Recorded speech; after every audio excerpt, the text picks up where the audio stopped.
Bonjour à tous et je suis très heureux de vous retrouver pour une nouvelle vidéo. Aujourd'hui, on va s'intéresser aux 11 que Walid Regragui devrait aligner pour cette Coupe du Monde 2022, c'est-à-dire voir les joueurs un à un. Mais bien évidemment, aujourd'hui, on va plutôt s'intéresser à l'aspect tactique, c'est-à-dire quelles sont les fonctions que chaque joueur doit occuper dans notre équipe nationale. Et en tout cas, si tu veux une vidéo plus complète sur le Maroc pour cette Coupe du Monde 2022, je t'invite à aller voir mon épisode de l'Avance CDM qui est déjà disponible depuis un moment. En tout cas, je te remercie si tu le fais. Puis là, on va directement commencer avec cette vidéo. Juste avant qu'on commence avec cette vidéo, si ce n'est pas fait, je t'invite à t'abonner, à liker, à commenter, également activer la cloche de notification. Beaucoup de gens passent à 100 s'abonner, donc abonnez-vous, c'est important pour m'aider vraiment à faire grandir cette chaîne.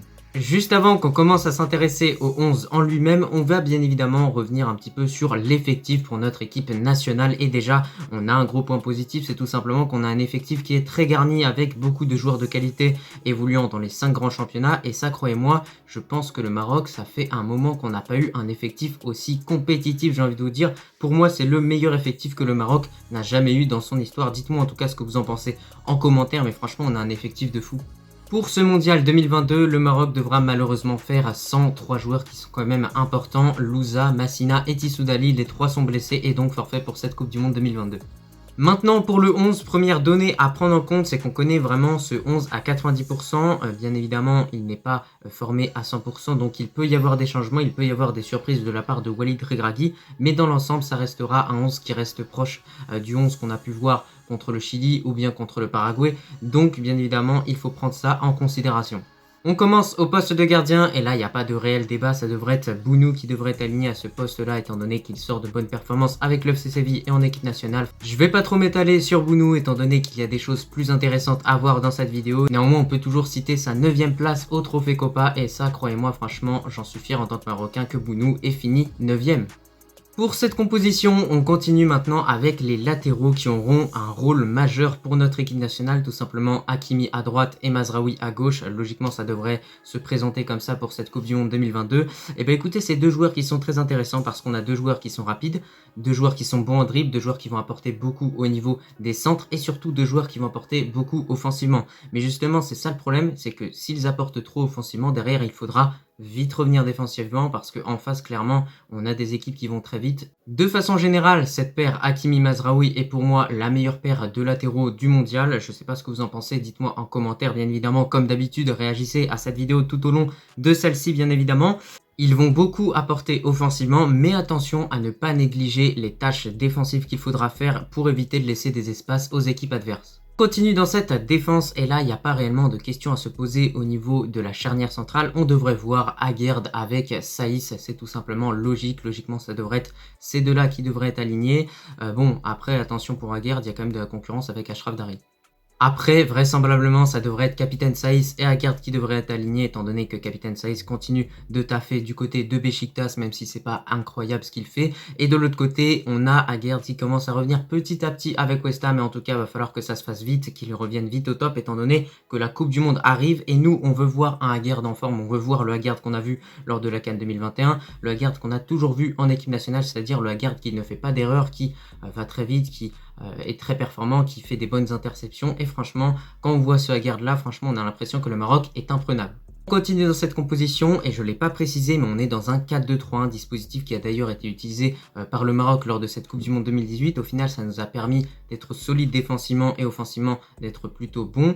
Donc bien évidemment je repars sur les bases de 2018 et du coup maintenant on va avoir les deux milieux centraux et du coup pour cette paire de milieux centraux j'ai tout simplement décidé de mettre Amrabat avec Ounahi. Bah écoutez franchement ce duo là on a deux joueurs qui sont très différents l'un de l'autre. On a tout d'abord Amrabat qui va être plutôt le joueur qui va apporter son agressivité, son physique, etc. Également ses récupérations au milieu de terrain. Et de l'autre côté, on a plutôt Ounahi qui va être dans l'aspect créativité, c'est-à-dire combiner un petit peu avec Hakimi, avec Mazraoui, et etc.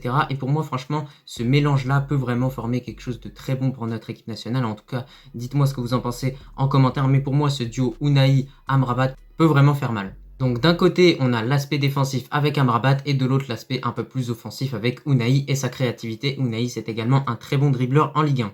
Juste devant Unai et Amrabat, on va avoir le milieu offensif et là on a le choix entre deux joueurs, soit Sabiri ou bien Amin Harit qui est plutôt bon depuis le début de la saison avec l'OM qui est voire excellent, j'ai envie de vous dire, en Ligue des Champions.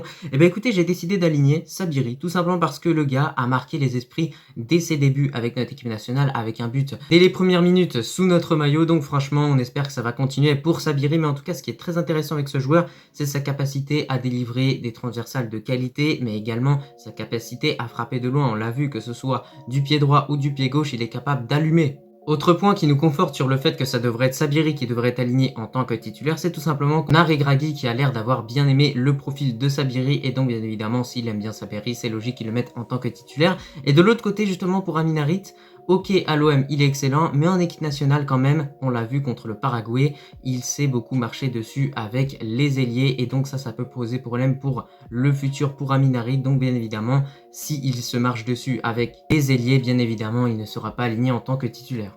Pour Amin Harit, concrètement, en club, c'est super bien ce qu'il propose, mais en équipe nationale, ça reste perfectible. Pour les ailiers, on va avoir ces deux joueurs clés pour notre équipe nationale, Hakim Ziyech et Boufal à gauche. Mais bien évidemment, attention, il y a une question qui peut se poser. Est-ce que Hakim Ziyech serait réellement titulaire au vu du très bon début de saison de Abdé avec Osasuna?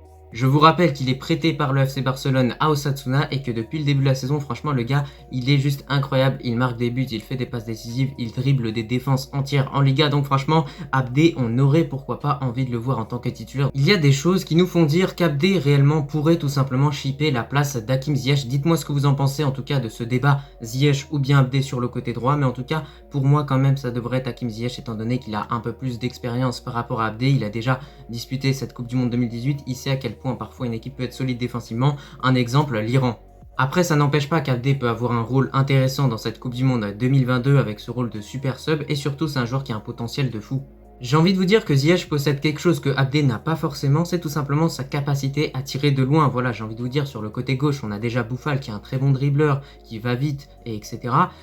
Pourquoi prendre deux joueurs comme ça alors qu'au final, tu peux avoir une autre option qui est tout simplement Hakim Ziyech qui est capable de tirer de loin et de déclencher de loin avec des frappes puissantes. Donc bien évidemment, peut-être que ce serait inutile d'avoir deux dribbleurs dans son équipe offensivement et ce serait bien d'avoir également un joueur capable de tirer de loin même si on a quand même Sabiri. On finit au poste de buteur avec En-Nesyri. Franchement, c'est un joueur dont on pourrait se passer au vu des performances douteuses qu'il a livrées avec notre équipe nationale contre le Chili. Mais, c'est un joueur qui a quand même beaucoup d'expérience étant donné qu'il a disputé cette Coupe du Monde 2018 où il a carrément mis un but avec une tête face à Ramos. Et quand même, on sait à quel point mettre une tête face à Ramos, c'est quand même être très fort. Et donc, c'est pour ça qu'En-Nesyri, pourquoi pas, mériterait tout simplement d'être titulaire pour cette Coupe du Monde 2022. On a vu que Regragui plaçait beaucoup de confiance aussi sur lui, qu'il voulait tout simplement qu'En-Nesyri récupère sa confiance. C'est peut-être chose faite étant donné qu'En-Nesyri a marqué contre Copenhague en Ligue des Champions. On espère que ça va continuer pour lui étant donné qu'il y a des matchs de Liga et je crois qu'il y a encore de la Ligue des Champions avant le Mondial. Donc en tout cas, si sa confiance renaît, franchement, c'est logique, on met En-Nesyri quoi. Voilà pour cette composition, tu le vois dans l'ensemble quand même, on a une équipe qui peut poser des problèmes à n'importe qui, que ce soit la Belgique, le Canada ou tout simplement la Croatie.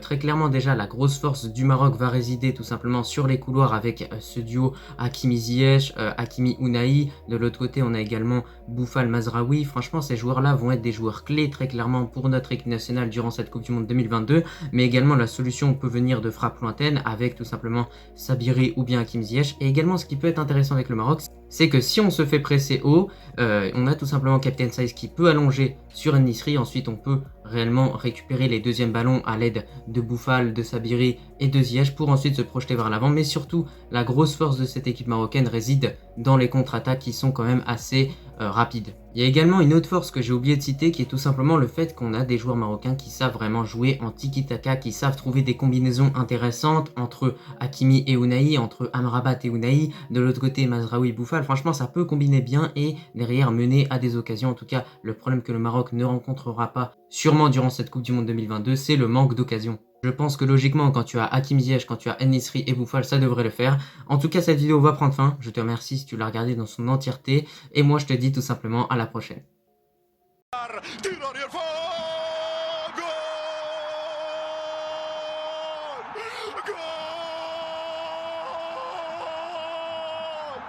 Gol!